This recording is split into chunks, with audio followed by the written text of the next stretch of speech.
Queremos un Estado que esté del lado de las víctimas y no de los victimarios. Queremos combatir al narco. Bueno, pero también sembró dudas acerca de... ¿Puedo terminar? El sí, juez dijo. Es posible. Perdón. Sí.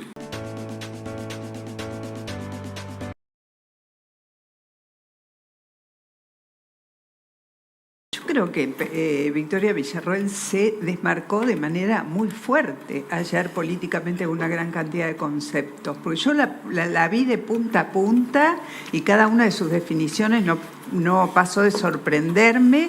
Tiene evidentemente un carácter, tiene un proyecto que es propio y que tiene que ver con sus definiciones. También se aferra a la institucionalidad, con lo cual marca una fuerte diferencia con algunos rasgos de Milei. Ahora yo creo que hay que dejar, hoy Adorni dijo no andamos en manada, está bueno que cada uno tenga sus ideas, pero creo que hay que dejar correr el tiempo y ver cómo fluye esa relación. Yo creo que lo del jamoncito tiene distintas lecturas, uno viéndolo bien puede decir que tierna, pero también tiene una otra lectura, como que quedó atrapado entre la personalidad de dos mujeres. Ahora se suma una tercera que es Patricia Bullrich. Sí, porque ya Patricia también salía a la cancha hoy. La convocó a salir a la cancha. No sé, me parece que esto hay que verlo.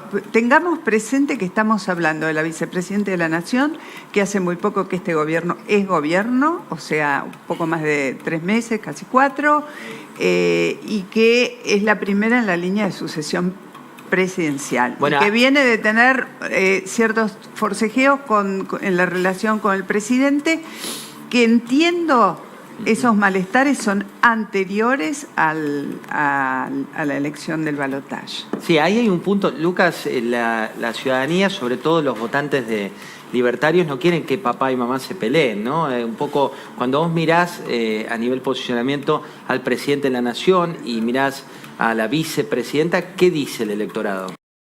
Sí, lesionan el espíritu de cuerpo que uno supone que los seguidores de este gobierno pretenden ver en el equipo de gobierno, ¿no? Creo que fue una gran incorrección política la que expresó ayer Villarroel, diferenciándose en temas muy sensibles de la posición del presidente, lo cual suponía que ella creía que tenía autonomía política para expresarse públicamente en contra de las posiciones del presidente, cosa que no se les es permitida a los vicepresidentes, y creo que esto fue lo que hizo muy llamativa la entrevista de ayer, y termina de trasuntar un conflicto que está un poco en la superficie, ¿no? Ya se ve que esa relación entre el presidente y la vicepresidenta se ha deteriorado por múltiples factores, uno de ellos mencionado ayer por Villarroel, que fue esta no intervención de Villarroel en las áreas de defensa y seguridad, pero si se quiere, para verlo en términos de los antecedentes, no estamos en la gravedad del conflicto que representó la crisis en la relación entre Cristina Kirchner y Alberto Fernández, porque Cristina Kirchner era una figura muy importante de la coalición de gobierno y tenía capacidad de obstruir el funcionamiento de la coalición de gobierno. Creo que en este caso no ocurre, pero no deja de ser un conflicto que no le suma al gobierno para poder convencer a la gente de que se está en el rumbo correcto. Bueno, acá se habla y hablan desde una lógica muy distinta, Fernando, que es el presidente responde respecto de Villarroel. Bueno, mientras sea en su casa es el Senado, que de hecho es donde ella habla, donde dan las entrevistas y demás, es su gestión, es su responsabilidad, tiene su autarquía, por llamarlo de alguna manera. Esta relación que te genera que te salía la vaina por opinar. No, iba a decir lo que acaban de mencionar recién, que como en casi todo, cuando se hace una crítica del gobierno, que puede ser o no justificada, yo siempre, perdonen el sesgo, siempre me conformo pensando en lo anterior, porque si esto es un conflicto, lo de Cristina con Alberto era una guerra mundial nuclear, ¿no? Entonces, me parece que hay... Por otra parte, me parece que los dos... podemos discutir esto también, es discutible, pero los dos dicen ser liberales, es decir, es una teoría política que se basa en el individuo, no en una creencia colectiva.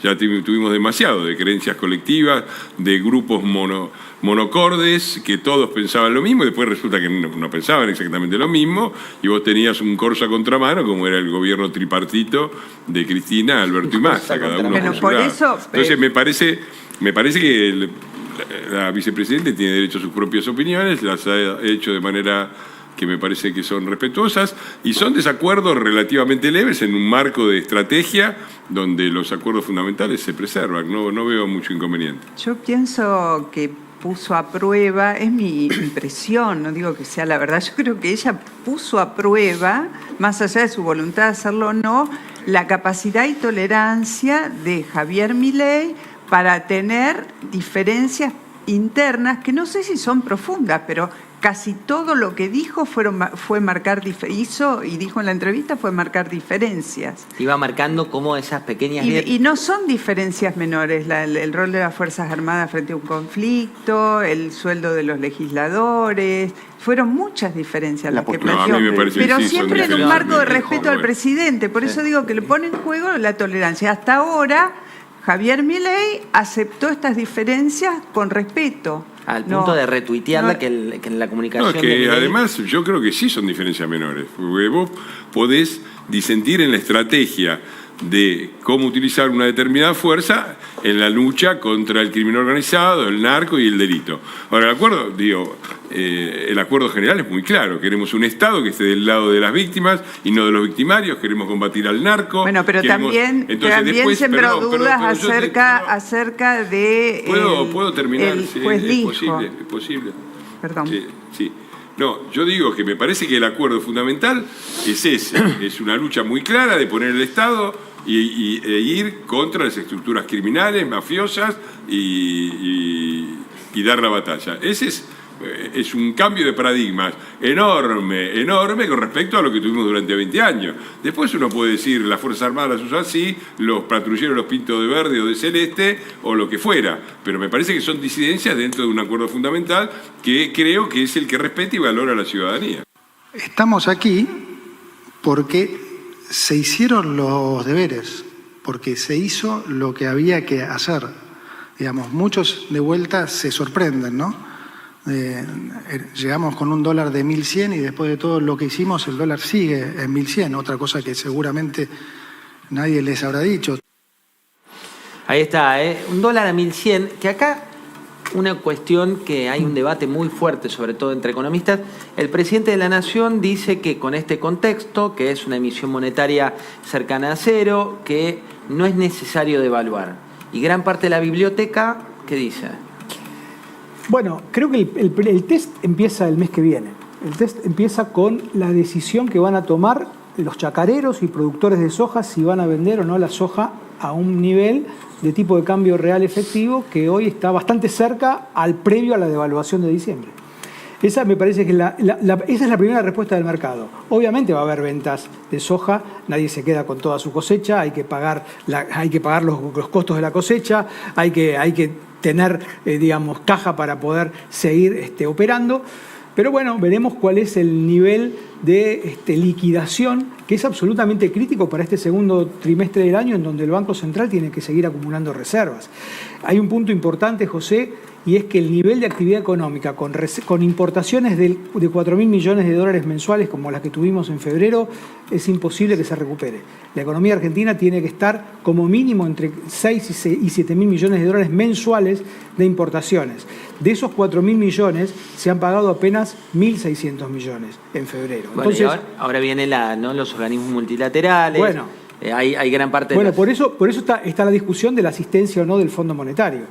El fondo le ha prestado a Egipto, que es el otro gran deudor, por supuesto muy lejos de la Argentina, con el fondo, le ha prestado, justamente para empezar a salir del cepo, liberalizar su economía, 5.000 millones por encima de los 3.000 que tenía acordados, o los que tenía acordados para, dentro de su programa. Bueno, la Argentina, se comenta, está discutiendo un préstamo del orden de los 15.000 millones de dólares.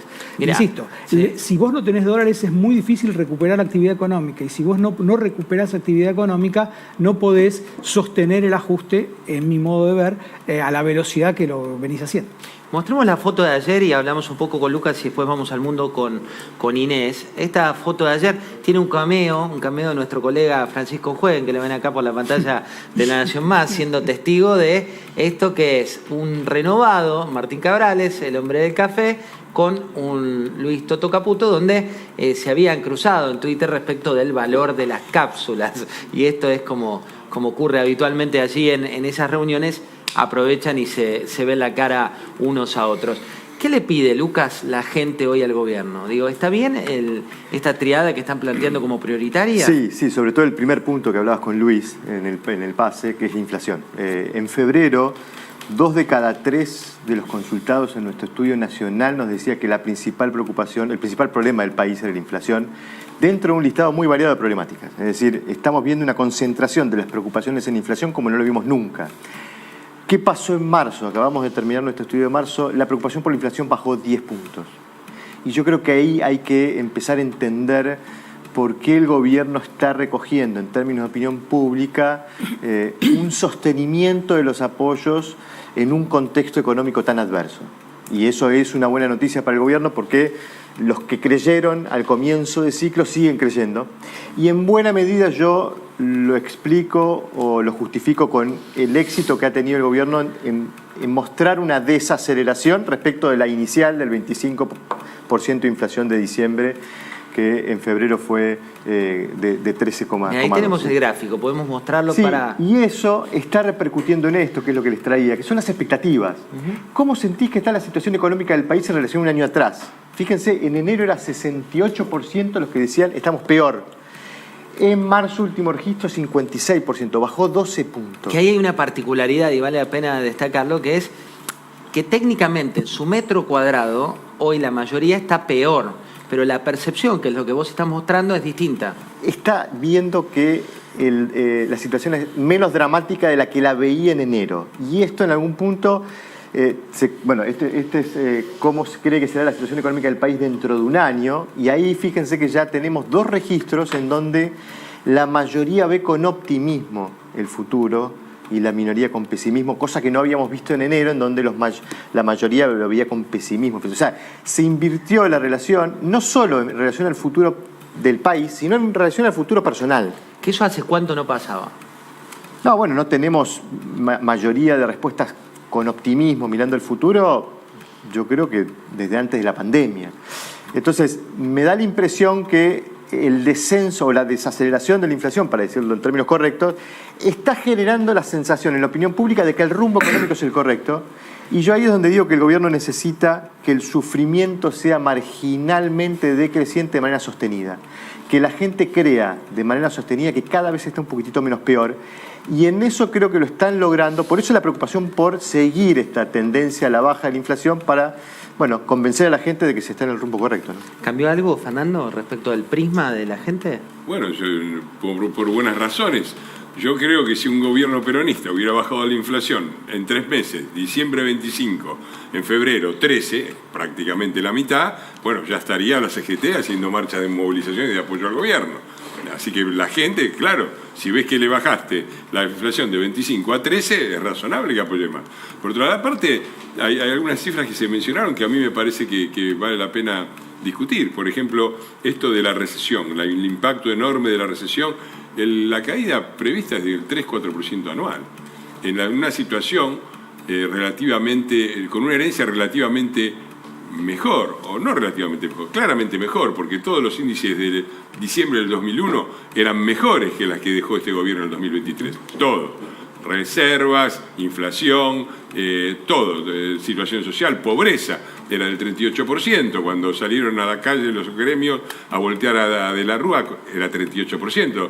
La pobreza, ahora este gobierno agarró en 43, 45. Digo, en una situación estructuralmente mejor que fuera la de 2001, Duhalde metió 10 puntos de recesión en un año. Acá estábamos de 3-4. Entonces, y también la desocupación, me parece que también es una cosa polémica. El índice 5,7 medido como está medido. Sí, ¿no? que vamos a contar los planes sociales, vamos a contar los empleados estatales que no tienen trabajo, sino simplemente cobran un subsidio disfrazado de empleo estatal. Hacemos la cuenta completa y me parece que estamos arriba del 15. Participado en marchas de derechos humanos cuando las organizaciones de derechos humanos eran organizaciones de derechos humanos, no quinchos ni unidades básicas peronistas, ni unidades recaudatorias. Y recuerdo, por ejemplo, que EVE, cuando para empezar, decían una cosa básica, que era que la causa de los derechos humanos era de todos los argentinos, y que había una diferencia fundamental entre un gobierno elegido por el pueblo y uno dictatorial. Todo eso pasó al olvido. EVE cuando venían los chicos trotskistas con las banderas troscas a sumarse a la marcha, Eve lo sacaba, perdón por la expresión, a patadas en el culo, porque decía que no podía haber banderas partidarias. Bueno, eso es lo tristísimo a lo que se han reducido estas organizaciones y esta gente que habla de dictadura, pero si quieren buscar dictadura, fíjense lo que les gustan a ustedes. Fidel Castro, Cuba, Venezuela. Las noticias de Venezuela son terribles, están preparando una farsa electoral con la principal candidata de la oposición que sin duda ganaría la elección, proscripta. Esas son dictaduras, esas tienen presos políticos. Este puede ser un gobierno que te puede gustar más o menos, pero está claro que no es una dictadura, hay plena vigencia del Estado de Derecho y bueno, eso lo que cantan los describe más a ellos que al gobierno.